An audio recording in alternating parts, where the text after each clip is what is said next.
মই যে কৈছিলোঁ আপোনালোকক হাঁহৰ মাংসৰ ৰেচিপি দিম বুলি, সেই যে বাৰ্থডে দিনা বনাইছিলোঁ, এয়া এইটো ৰেচিপি।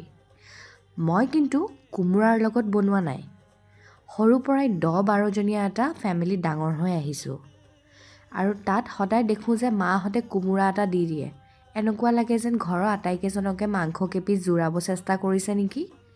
কাৰণ মই সেই কোমোৰাৰ মাজত হাঁহৰ মাংস বিচাৰি থাকিব লাগিছিল। কিন্তু যেতিয়াৰ পৰা মই অকলে থকা হ'লোঁ, মই অকল আলুৰ লগতহে হাঁহৰ মাংস বনাই আহিছোঁ। কিন্তু এইবাৰ ভাবিলোঁ কণবিলাহী কেইটামান আছে ফ্ৰিজত, দি চাওঁ দেচোন কেনেকুৱানো লাগে খাই চাওঁ। কিন্তু খুব ধুনীয়া টেষ্ট হৈছিল। কিমাননো সদায় একে খাই থাকিব, কেতিয়াবা নতুনো ট্ৰাই কৰিব মন যায় দিয়ক। আপোনালোকেও কেতিয়াবা বনাই চাবচোন, খুব ভাল পাব টেষ্টটো। মই ইয়াতে এটা ডিছক্লেইমাৰ মাৰি দিছোঁ আকৌ। এই যে হাঁহ আৰু কোমোৰাৰ জুতি ভাল পোৱা আটাইকেইজন মানুহে মোক যাতে আকৌ খং নকৰে। মই এনেকৈ খাই ভাল পাওঁ কাৰণেহে এনেকৈ বনাইছোঁ। ট্ৰাই কৰি চাবচোন কেতিয়াবা, নহ'লেতো সদায় কোমোৰাই মেইন।